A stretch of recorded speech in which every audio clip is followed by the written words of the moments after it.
आदित्यनाथ जी, अगर आप पिता होते तो आपको समझ में आता है एक बेटी का दर्द क्या होता है। इसीलिए मैं भाजपाइयों को कहता हूं, ये एक मनहूस पार्टी है, इससे सावधान रहना। यूपी में हिंदू मुसलमान का झगड़ा कराते हैं, हरियाणा में जाट और गैर जाट का झगड़ा कराते हैं, पंजाब में हिंदू और सिख का झगड़ा कराते हैं। ये वो मुल्क है जहां मोहम्मद रफी गाना गाते हैं, सुख के सब साथी दुख में ना कोई।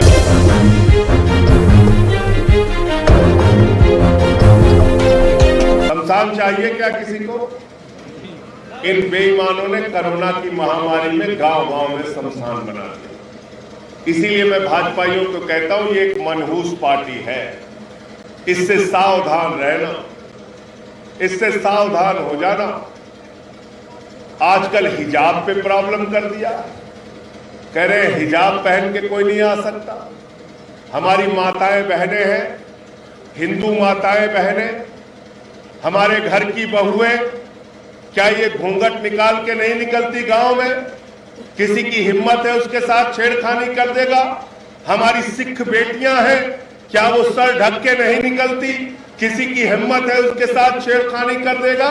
हमारे ईसाइयों के घरों की बेटियां हैं, वो सर ढक के निकलती हैं, क्या किसी की हिम्मत होनी चाहिए कि उसके साथ छेड़खानी कर दे? मैं तो कह रहा हूं, गांव में आके किसी हिंदू की बहू अगर निकलती है घूंघट निकाल के, उसके साथ छेड़खानी कोई करे तो डंडा लेके सारे लोग दौड़ा लेंगे।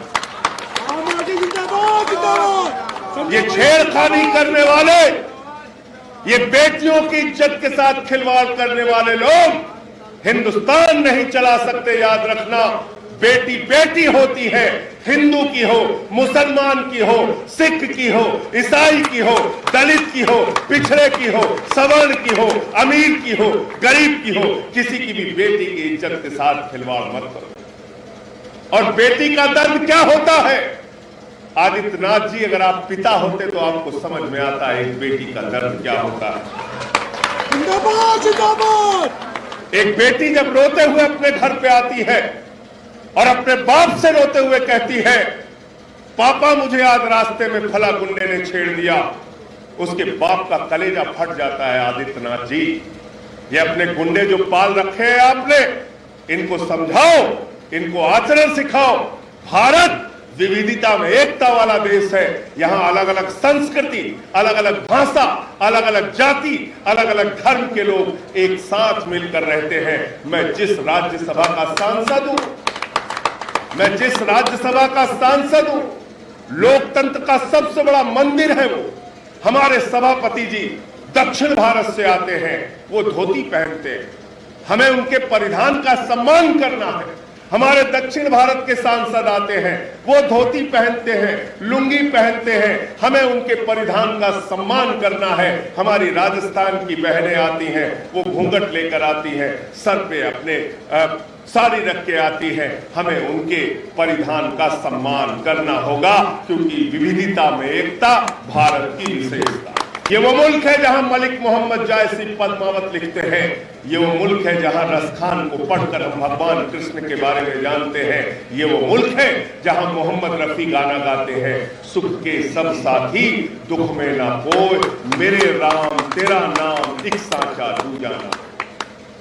आप इस हिंदुस्तान की पहचान को मिटाना चाहते हैं, हिंदुस्तान की खूबसूरती को मिटाना चाहते हैं। इसलिए मैं आप सबसे कहना चाहता हूं कि इनसे सावधान हो जाइए। ये आपको कुछ नहीं देंगे, सिवाय झगड़ा कराने के कुछ नहीं देंगे। यूपी में हिंदू मुसलमान का झगड़ा कराते हैं, हरियाणा में जाट और गैर जाट का झगड़ा कराते हैं, पंजाब में हिंदू और सिख का झगड़ा कराते हैं, महाराष्ट्र में मराठा गैर मराठा का झगड़ा कराते हैं, गोवा में हिंदू और ईसाई का झगड़ा कराते हैं। तो इस पार्टी का नाम भारतीय झगड़ा पार्टी है। मोहल्ले में मत बुलाना, नहीं आपस में झगड़ा कराते हैं। भैया जिंदाबाद जिंदाबाद। इनसे कुछ नहीं मिलना तुम्हें, न रोजगार मिलेगा, न किसानी मिलेगी, न महंगाई कम होगी, न खाद की बोरी मिलेगी। झगड़ा जरूर करा सकते हैं, झगड़ा बुला लो, झगड़ा करा दे। तो इन भारतीय झगड़ा पार्टी से सावधान हो जाओ। तो अगर आपको पसंद आया हो तो इसे लाइक करें, कमेंट करें, शेयर करें और हाँ, हमारे चैनल को सब्सक्राइब करना ना भूलें, ताकि देश विदेश से जुड़ी खबरें आप मिस ना करें। क्योंकि कोरोना काल में 2 गज दूरी, मास्क है जरूरी। नमस्कार।